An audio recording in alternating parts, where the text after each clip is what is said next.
나는 평양시 청년동맹 소속 김성혁이다. 35의 나이에 청년동맹 사상교양부 과장으로 일한 지도 벌써 10년이 넘었다. 매일 아침 출근길에 대동강을 따라 걸으며 나는 내가 맡은 임무의 무게를 되새긴다.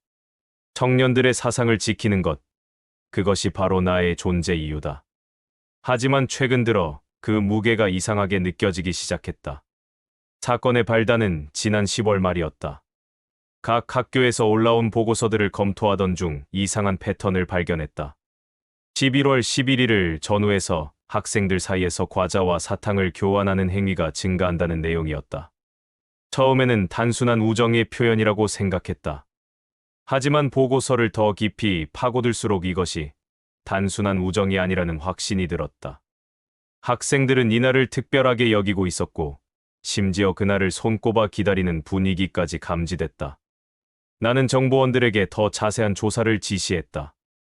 돌아온 보고는 충격적이었다. 학생들은 이날을 빼빼로데이라고 부르고 있었다. 남조선에서 유래한 상업적 풍습이 어느새 평양의 학생들 사이로 스며들어 온 것이다. 더 놀라운 것은 이 풍습이 작년에도 있었다는 사실이었다. 우리가 모르는 사이에 1년 동안 이 비사회주의적 행위가 은밀하게 전파되고 있었다는 뜻이다. 나는 즉시 상부에 보고했다. 청년동맹 시의원회는 긴급회의를 소집했고 나는 대책 마련의 책임자로 지정됐다. 회의실에 앉아 동료들의 얼굴을 바라보며 나는 묘한 감정을 느꼈다. 그들의 표정에서 분노와 당혹감이 뒤섞여 있었다. 우리 모두는 알고 있었다. 이것이 단순히 과자를 주고받는 행위에 그치지 않는다는 것을. 이것은 사상의 문제였고 체제의 문제였으며 궁극적으로는 우리 존재의 정당성에 대한 도전이었다. 회의에서 나는 강경책을 주장했다. 각 학교에 포치문을 내려 이 행위를 비사회주의 행위로 규정하고 11월 11일에 사상검열대를 편성해 학생들의 가방을 검사하자고 제안했다. 적발된 학생은 물론 그 부모와 담임교원, 학교 청년동맹 지도원까지 모두 책임을 지게 하자고 덧붙였다. 동료들은 고개를 끄덕였다. 하지만 그 고갯짓에서 나는 확신보다는 불안을 읽었다. 11월 5일, 포치문이 각 학교로 전달됐다. 나는 직접 문서를 작성했다. 빼빼로데이와 같은 자본주의 날라리 사상이 청소년들 속에 스며드는 것을 철저히 경계하라는 내용이었다. 11월 11일은 인민군대의 숫자도 아니고 혁명 역사와도 무관한 날이라고 강조했다. 이런 행위는 사회주의적 도덕 기풍을 해치는 사상적 문제이며 평양의 미래 세대들이 자본주의 날라리 풍조에 물드는 것을 방치한다면 사상진지의 붕괴로 이어질 수 있다고 경고했다. 문서를 작성하면서 나는 이상한 회의감을 느꼈다. 과연 과자 몇 개를 주고받는 것이 사상진지의 붕괴로 이어질 만큼 심각한 문제일까? 하지만 나는 그 생각을 곧바로 떨쳐냈다. 작은 균열이 결국 큰 붕괴를 가져온다. 동유럽 사회주의 국가들이 무너진 것도 이런 작은 틈새에서 시작됐다. 나는 스스로를 다독이며 문서에 서명했다. 포치문이 내려간 후 나는 직접 몇몇 학교를 방문했다. 첫 번째로 찾아간 곳은 평양 제1고등중학교였다. 교장실에서 학교 청년동맹 지도원과 마주 앉았다. 그는 30대 초반의 젊은 여성이었는데 얼굴에 걱정이 가득했다. 그녀는 조심스럽게 입을 열었다.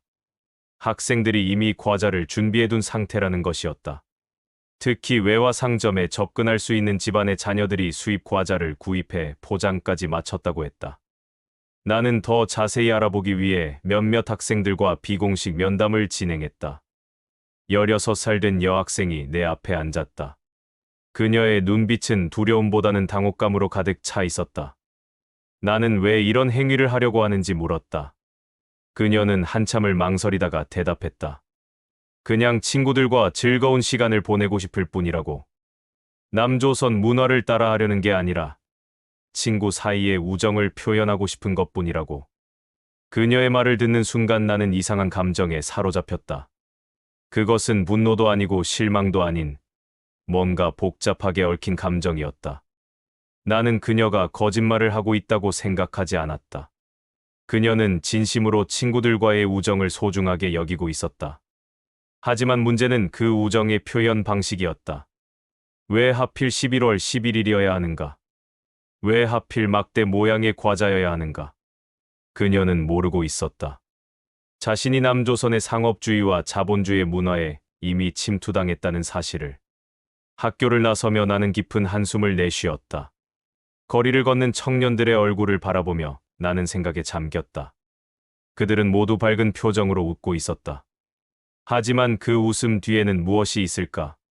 그들도 저 여학생처럼 단순히 친구들과 즐거운 시간을 보내고 싶어 하는 걸까? 아니면 정말로 남조선 문화에 대한 동경이 숨어 있는 걸까? 다음 날 나는 정보원들로부터 더 충격적인 보고를 받았다. 일부 학생들이 손전화로 준비한 과자를 촬영하고 서로에게 사진을 보내며 우리도 이제 남조선 애들처럼 연애한다는 농담을 주고받는다는 것이었다. 이 말을 들었을 때 나는 등골이 오싹해지는 느낌을 받았다. 연애. 그들은 연애라는 단어를 입에 담고 있었다. 우리 사회에서 연애는 사회주의적 생활형식에 부합하는 동무애적 관계 속에서만 이루어져야 한다. 하지만 그들이 말하는 연애는 분명 다른 의미였다. 자본주의 사회의 퇴폐적이고 개인주의적인 연애, 문화를 의미하는 것이었다. 나는 즉시 청년동맹시위원회에 다시 보고했다. 사태가 생각보다 심각하다는 것을 강조했다. 우리는 긴급 대책회의를 열었고 더 강력한 조치를 결정했다. 각 학교에서 긴급 총회를 개최하도록 지시했다. 학생들에게 빼빼로데이의 반동성과 위험성을 교육하고 이런 행위가 발각될 경우 어떤 처벌을 받게 되는지 명확히 알리기로 했다. 나는 직접 몇몇 학교의 총회에 참석했다. 강당에 모인 수백 명의 학생들 앞에서 나는 연단에 섰다. 그들의 얼굴을 바라보며 나는 준비한 연설문을 펼쳤다. 하지만 말문이 쉽게 열리지 않았다. 그들의 눈빛에서 나는 반항도 아니고 순종도 아닌 무언가를 읽었다. 그것은 일종의 무관심이었다. 그들은 내 말을 듣고 있었지만 실제로는 듣지 않고 있었다. 나는 목소리를 높여 말했다. 11월 11일은 아무런 의미가 없는 날이라고. 이 날을 특별하게 여기는 것 자체가 남조선의 상업주의에 놀아나는 것이라고. 과자를 주고받는 행위는 겉으로는 순수해 보이지만 실제로는 자본주의 사상이 스며드는 통로라고. 우리는 사회주의 대가정의 일원으로서 집단주의 정신을 견지해야 하며 개인주의적이고 배금주의적인 서방 문화를 단호히 거부해야 한다고. 하지만 내 목소리는 강당 안에서 공허하게 울릴 뿐이었다. 학생들은 고개를 끄덕이고 있었지만 그들의 눈빛은 여전히 멀었다. 총회가 끝나고 학생들이 빠져나가는 모습을 지켜보며 나는 알 수 있었다. 그들은 이미 결심을 굳힌 상태였다. 몰래 과자를 주고받을 것이다. 학교에 들고 오지만 않으면 된다고 생각하고 있었다. 그날 저녁 나는 사무실에 홀로 남아 있었다. 창밖으로 평양의 야경이 보였다. 불빛들이 반짝이는 모습을 보며 나는 깊은 고민에 빠졌다. 과연 우리의 방식이 옳은 것일까? 금지하고 단속하고 처벌하는 것으로 정말 사상을 지킬 수 있을까? 아니면 이렇게 강력하게 대응하는 것 자체가 오히려 학생들의 호기심을 자극하는 것은 아닐까?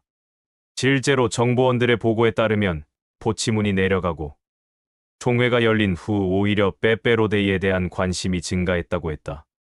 이전에는 이 풍습을 몰랐던 학생들까지 빼빼로데이가 무엇인지 알게 됐고 궁금증을 느끼기 시작했다는 것이다. 나는 머리를 감싸 쥐었다.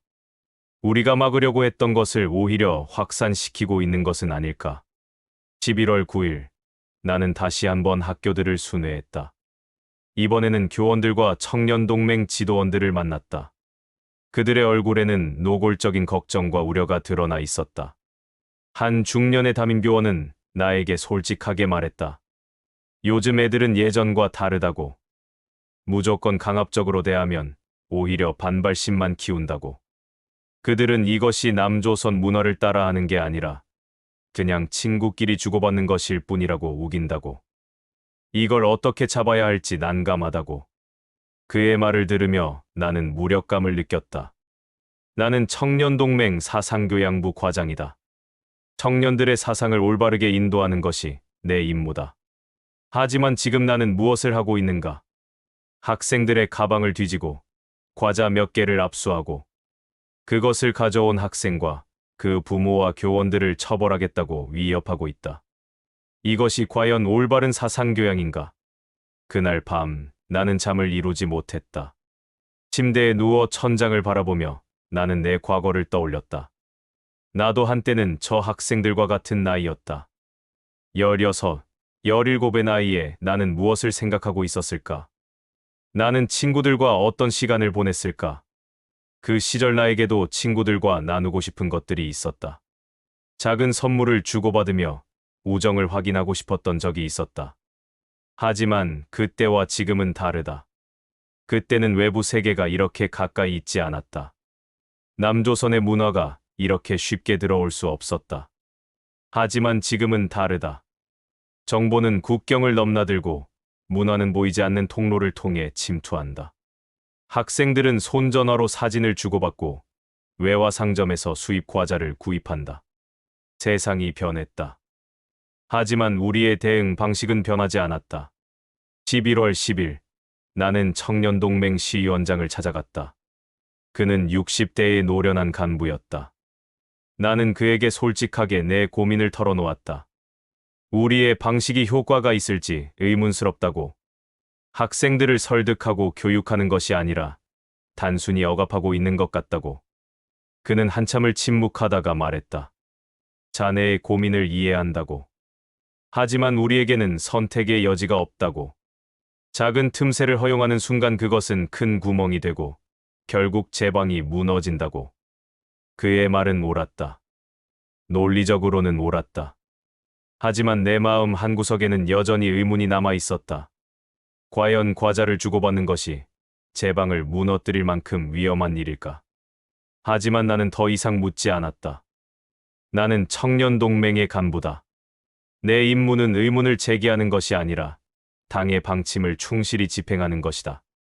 11월 11일 아침, 나는 일찍 사무실에 나왔다. 오늘이 바로 그날이다. 각 학교에서는 사상검열대가 편성되어 학생들의 가방을 검사할 것이다.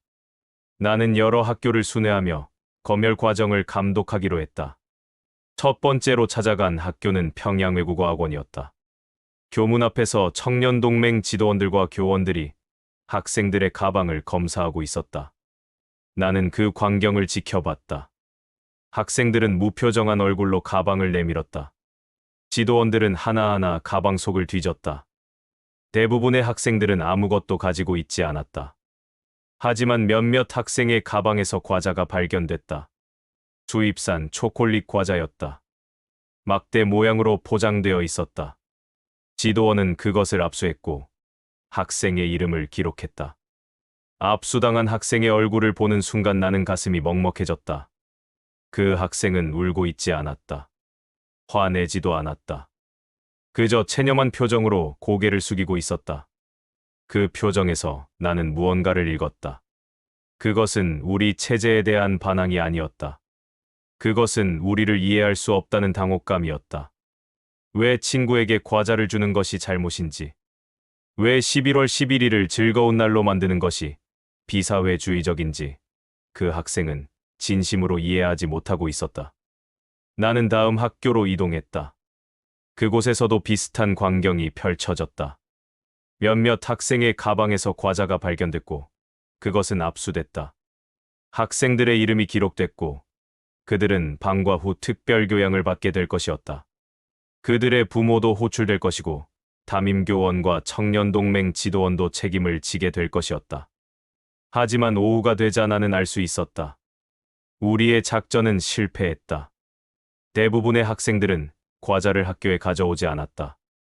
그들은 학교가 끝난 후 집에서, 공원에서, 거리에서 몰래 과자를 주고받을 것이었다. 우리는 학교 안에서만 단속할 수 있을 뿐 학교 밖의 세계는 통제할 수 없었다. 저녁 무렵 나는 대동강변을 걸었다. 강물은 잔잔하게 흐르고 있었다. 건너편에는 주체 사상탑이 우뚝 솟아 있었다. 나는 그 탑을 바라보며 생각했다. 저 탑은 우리의 사상적 정통성을 상징한다. 주체사상, 우리식 사회주의, 우리의 독자적인 길. 하지만 과연 우리는 정말 독자적인 길을 가고 있는 것일까? 아니면 세상의 변화를 거부하며 고립의 길을 가고 있는 것은 아닐까? 강변을 걷다가 나는 한 무리의 청년들을 목격했다. 그들은 벤치에 앉아 무언가를 나누고 있었다. 가까이 다가가 보니 그들은 과자를 주고받고 있었다. 막대 모양의 과자였다. 그들은 웃고 있었다. 진심으로 즐거워하는 표정이었다. 나는 그들에게 다가가 제지해야 했다. 하지만 나는 발걸음을 멈췄다. 그냥 지나쳐 버렸다. 왜 그랬을까? 나는 스스로에게 물었다. 왜 나는 그들을 제지하지 않았을까? 그것은 피곤해서였을까? 아니면 무력감 때문이었을까? 아니면 그들의 웃음이 너무나 순수해 보였기 때문일까? 나는 답을 찾을 수 없었다. 사무실로 돌아와 나는 하루 종일의 검열 결과를 정리했다. 총 23명의 학생이 과자를 소지한 채 적발됐다. 그들은 모두 특별교양 대상이 되었고 그들의 부모와 담임교원, 청년동맹 지도원들도 책임을 지게 됐다. 보고서를 작성하며 나는 이것이 과연 승리인지 의문스러웠다. 우리는 23개의 과자를 압수했다. 하지만 얼마나 많은 과자가 우리의 감시망을 빠져나갔을까? 며칠 후 나는 정보원들로부터 후속 보고를 받았다. 11월 11일 저녁과 그 다음 날 학생들 사이에서는 빼빼로데이가 성황리에 치러졌다고 했다. 그들은 학교가 아니라 집에서, 공원에서, 골목에서 과자를 주고받았다. 어떤 학생들은 이것을 일종의 모험으로 여기며 더욱 즐겼다고 했다. 금지된 것을 몰래 즐기는 스릴이 그들에게는 더 매력적으로 다가왔다는 것이다. 이 보고를 듣는 순간 나는 깨달았다. 우리는 실패했다. 아니, 실패보다 더 나쁜 결과를 낳았다. 우리의 강압적인 대응은 학생들의 호기심을 더욱 자극했고 빼빼로데이를 일종의 저항의 상징으로 만들어버렸다. 작년에는 일부 학생들만 알고 있었던 이 풍습이 올해는 거의 모든 학생에게 알려졌다. 우리가 요란하게 떠들어댄 덕분에 나는 청년동맹 시위원장에게 다시 보고했다. 그는 화를 냈다. 왜 더 철저하게 단속하지 못했느냐고. 학교 밖에서도 감시를 강화했어야 했다고. 나는 대답하지 않았다. 대답할 수 없었다. 우리가 아무리 감시를 강화해도 모든 학생을 통제할 수는 없다는 것을 나는 알고 있었다. 그날 밤 나는 또다시 잠을 이루지 못했다. 창밖을 바라보며 나는 미래를 생각했다. 내년 11월 11일에는 어떻게 될까? 우리가 또다시 포치문을 내리고 검열대를 편성하면 학생들은 더욱 교묘하게 우리의 감시를 피해갈 것이다. 그리고 그 다음 해에는 또 어떻게 될까? 이것은 끝없는 싸움이다. 우리가 이길 수 없는 싸움이다. 왜 이길 수 없는가? 그것은 우리가 싸우는 대상이 단순히 과자가 아니기 때문이다. 우리가 싸우는 것은 학생들의 욕망이고 친구들과 즐거운 시간을 보내고 싶어 하는 인간의 본성이며 무엇보다도 변화하는 세상 자체다. 세상은 변하고 있다. 국경은 여전히 존재하지만 문화는 국경을 넘나든다. 정보는 통제할 수 없을 만큼 빠르게 확산된다. 우리는 그 변화를 막을 수 없다. 하지만 나는 청년동맹 간부다. 내 임무는 변화를 받아들이는 것이 아니라 우리의 체제를 지키는 것이다. 나는 계속해서 포치문을 작성할 것이고 총회를 개최할 것이며 검열대를 편성할 것이다. 학생들의 가방을 뒤질 것이고 과자를 압수할 것이며 적발된 학생들을 교양할 것이다. 그것이 내 일이다. 그것이 나의 존재 이유다. 하지만 동시에 나는 알고 있다. 이것은 언젠가 끝날 것이라는 것을. 언젠가는 우리가 더 이상 막을 수 없는 순간이 올 것이다. 그때 우리는 무엇을 할 것인가? 더 강력하게 단속할 것인가? 아니면 결국 포기하고 받아들일 것인가? 12월이 되었다. 빼빼로데이 사건은 일단락됐지만 나의 고민은 계속됐다. 나는 다시 일상으로 돌아갔다. 매일 아침 출근하고 보고서를 검토하고 회의에 참석하고 학교를 순회했다. 겉으로는 모든 것이 평온해 보였다. 하지만 나는 알고 있었다. 수면 아래에서는 무언가가 계속 흐르고 있다는 것을. 어느 날 나는 우연히 거리에서 11월에 과자를 압수당했던 여학생을 마주쳤다. 그녀는 친구들과 함께 걷고 있었다. 나를 보자 그녀는 잠시 멈칫했다. 나는 그녀에게 다가가 물었다. 특별교양은 잘 받았느냐고. 그녀는 고개를 끄덕였다. 그리고 조심스럽게 말했다. 자신이 잘못했다는 것을 알게 됐다고. 앞으로는 그러지 않겠다고. 하지만 그녀의 눈빛을 보는 순간 나는 알 수 있었다. 그녀는 진심으로 잘못했다고 생각하지 않는다는 것을. 그녀는 단지 우리가 원하는 대답을 했을 뿐이다. 그녀의 마음속에서는 여전히 의문이 남아 있었다. 왜 친구에게 과자를 주는 것이 잘못인지. 왜 11월 11일을 즐거운 날로 만드는 것이 비사회주의적인지. 그녀는 이해하지 못했다. 아마도 영원히 이해하지 못할 것이다. 나는 그녀를 보내주고 계속 걸었다. 대동강을 따라 걸으며 나는 깊은 생각에 잠겼다. 우리는 학생들에게 무엇을 가르치고 있는가? 사회주의 사상을 가르치고 있는가? 아니면 단순히 복종을 가르치고 있는가? 우리는 그들의 마음을 얻고 있는가? 아니면 그들의 두려움을 이용하고 있는가? 그날 저녁 나는 오랜만에 대학 동기를 만났다. 그는 다른 부서에서 일하고 있었는데 우리는 가끔 만나 술 한 잔을 기울이곤 했다. 그에게 나는 조심스럽게 내 고민을 털어놓았다. 빼빼로데이 사건에 대해, 학생들의 반응에 대해, 그리고 우리의 대응 방식에 대해. 그는 한참을 듣고 나서 말했다. 자기도 비슷한 고민을 한다고. 요즘 젊은 세대는 예전과 다르다고. 그들은 외부 세계를 알고 있고 비교하고 있으며 의문을 가지고 있다고. 우리가 아무리 막으려고 해도 정보는 계속 들어온다고. 문제는 우리가 그것을 어떻게 다룰 것인가라고. 그의 말을 듣는 순간 나는 깨달았다. 나만 이런 고민을 하는 것이 아니었다. 청년동맹의 많은 간부들이, 교원들이, 심지어 당 간부들까지도 비슷한 고민을 하고 있었다. 하지만 아무도 그것을 공개적으로 말하지 못했다. 우리는 모두 우리의 역할을 충실히 수행하는 척했다. 의심 없이, 확신을 가지고 당의 방침을 집행하는 척했다. 하지만 밤에 혼자 있을 때 우리는 모두 의문을 품었다. 과연 우리가 하는 일이 옳은가? 과연 이것이 최선의 방법인가? 과연 우리는 승리할 수 있는가? 그리고 무엇보다도 승리한다는 것이 정확히 무엇을 의미하는가? 1월이 되었다. 새해가 시작됐다. 청년동맹 시위원회에서는 지난해 사업 총괄을 진행했다. 나는 빼빼로데이 대응에 대한 보고서를 제출했다.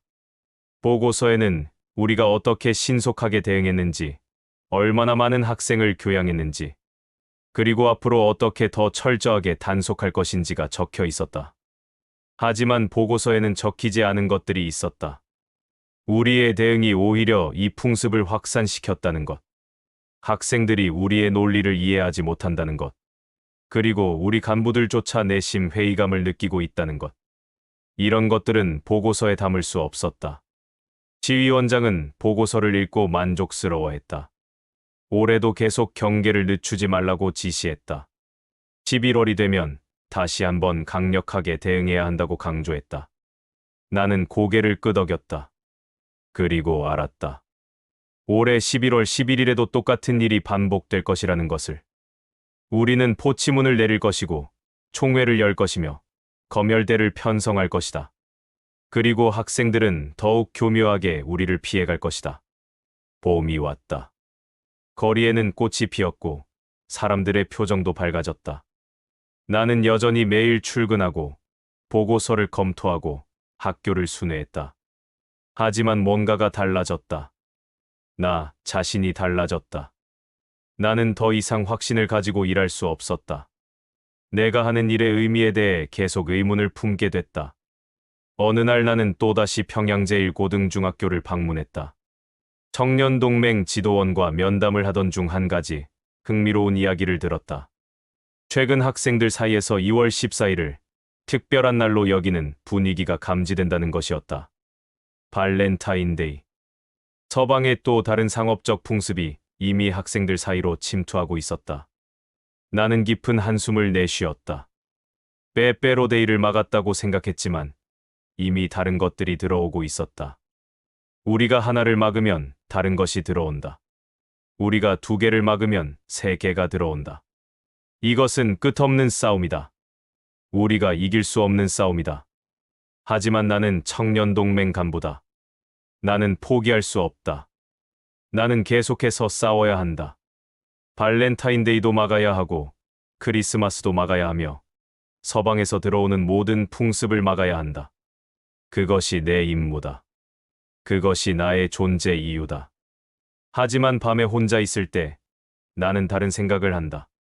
과연 이것이 옳은 방법일까? 우리는 학생들에게 우리의 가치관을 진심으로 전달하고 있는가? 아니면 단지 외부 문화를 차단하는 데만 급급한가? 우리는 학생들의 마음을 얻고 있는가? 아니면 그들과 점점 더 멀어지고 있는가? 여름이 왔다. 무더운 날씨 속에서도 나는 일을 계속했다. 하지만 내 마음속에는 여전히 의문이 남아 있었다. 그리고 그 의문은 시간이 갈수록 더 커졌다.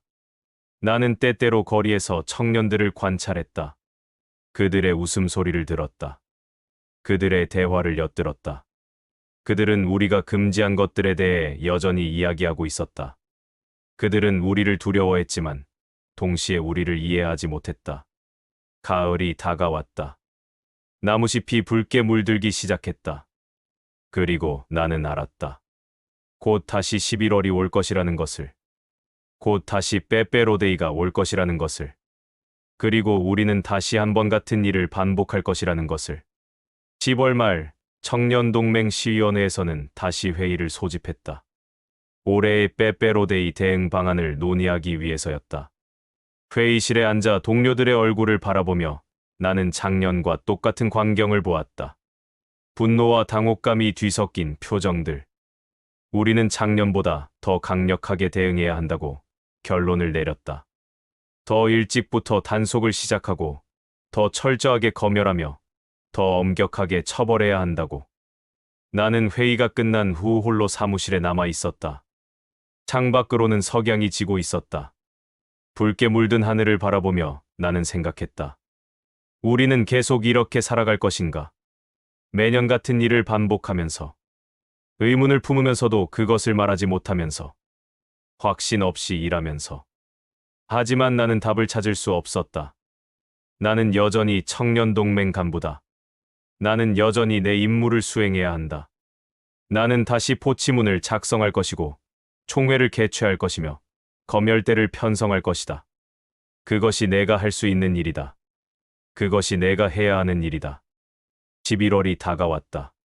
거리에는 찬바람이 불기 시작했다. 나는 새로운 포치문을 작성했다. 작년과 거의 같은 내용이었다. 빼빼로데이와 같은 자본주의 날라리 사상을 경계하라는 내용. 11월 11일은 아무 의미 없는 날이라는 내용. 이런 행위는 비사회주의적이며 사상진지의 붕괴로 이어질 수 있다는 내용. 문서에 서명하면서 나는 데자비를 느꼈다. 작년에도 똑같은 문서에 서명했다. 내년에도 아마 똑같은 문서에 서명할 것이다. 이것은 끝없는 반복이다. 우리는 같은 자리에서 맴돌고 있다. 앞으로 나아가지도 뒤로 물러서지도 못한 채 11월 5일 포치문이 다시 각 학교로 전달됐다. 나는 다시 학교들을 순회했다. 작년과 똑같은 광경이 펼쳐졌다. 걱정하는 교원들, 당혹스러워하는 지도원들, 그리고 무표정한 학생들. 모든 것이 작년과 같았다. 하지만 동시에 뭔가가 달랐다. 학생들의 눈빛이 달랐다. 작년보다 더 당당했다. 그들은 우리를 두려워했지만 동시에 우리를 우습게 여기고 있었다. 11월 11일이 다시 왔다. 우리는 다시 검열대를 편성했고 학생들의 가방을 검사했다. 작년보다 더 많은 수의 과자가 압수됐다. 작년에는 23개였지만 올해는 38개였다. 우리의 단속이 더 철저해졌지만 동시에 이 풍습은 더 확산됐다. 저녁 무렵 나는 다시 대동강변을 걸었다. 강물은 여전히 잔잔하게 흐르고 있었다. 하지만 내 마음은 잔잔하지 않았다. 나는 혼란스러웠고 지쳐 있었으며 무엇보다도 회의감에 빠져 있었다. 나는 내가 하는 일의 의미를 더 이상 찾을 수 없었다. 강변을 걷다가 나는 또다시 청년들을 목격했다. 작년과 똑같은 광경이었다. 그들은 벤치에 앉아 과자를 나누고 있었다. 웃고 있었다. 즐거워하고 있었다. 나는 이번에도 그들을 제지하지 않았다. 그냥 지나쳤다. 그리고 걸으면서 생각했다. 과연 누가 승리하고 있는가? 우리인가? 그들인가? 답은 명확했다. 우리는 지고 있었다. 우리는 과자를 압수할 수 있고 학생들을 처벌할 수 있으며 보치문을 내릴 수 있다. 하지만 우리는 그들의 마음을 얻을 수 없다. 그리고 결국 중요한 것은 마음이다. 사상이란 마음속에 있는 것이기 때문이다. 집으로 돌아가는 길, 나는 내일 무엇을 할지 생각했다. 내일도 나는 출근할 것이다. 보고서를 작성할 것이고 회의에 참석할 것이며 학교를 순회할 것이다. 나는 계속해서 청년동맹 간부로 일할 것이다. 왜냐하면 그것이 내가 할 수 있는 일이기 때문이다. 하지만 동시에 나는 알고 있다. 이 싸움은 이길 수 없다는 것을. 우리가 아무리 막으려 해도 세상은 변하고 있다는 것을. 국경은 여전히 존재하지만 문화는 국경을 넘나든다는 것을. 그리고 언젠가는 우리도 변해야 한다는 것을. 하지만 그 변화는 내가 결정할 수 있는 것이 아니다. 나는 단지 한 명의 청년동맹 간부일 뿐이다. 나는 주어진 임무를 수행할 뿐이다. 의문을 품으면서도 일을 계속한다. 확신 없이도 앞으로 나아간다. 그것이 나의 삶이다. 그것이 우리 모두의 삶이다. 밤이 깊었다. 평양의 거리는 조용했다. 하지만 나는 알고 있다. 어딘가에서는 학생들이 여전히 과자를 나누고 있을 것이라는 것을. 어딘가에서는 청년들이 웃고 있을 것이라는 것을. 그리고 그들의 웃음소리는 우리의 모든 포치문보다, 모든 검열보다, 모든 처벌보다 강하다는 것을. 11월 11일은 지나갔다. 하지만 그것이 남긴 균열은 여전히 남아있다. 그 균열은 작지만 깊다. 그리고 해가 거듭될수록 그 균열은 더 커질 것이다. 우리가 아무리 막으려 해도 그것은 계속 커질 것이다. 왜냐하면 그것은 단순한 균열이 아니기 때문이다. 그것은 변화의 시작이기 때문이다. 나는 김성혁이다. 평양시 청년동맹 사상교양부 과장이다. 나는 오늘도 내 임무를 수행한다. 의문을 품으면서도, 회의감을 느끼면서도 나는 계속 일한다. 그것이 내가 할 수 있는 전부이기 때문이다. 그리고 내일도 나는 똑같은 일을 할 것이다. 모레도, 내년에도, 그 다음 해에도. 변화가 올 때까지. 아니, 변화가 와도 나는 여전히 같은 일을 하고 있을지도 모른다. 그것이 나의 운명이다.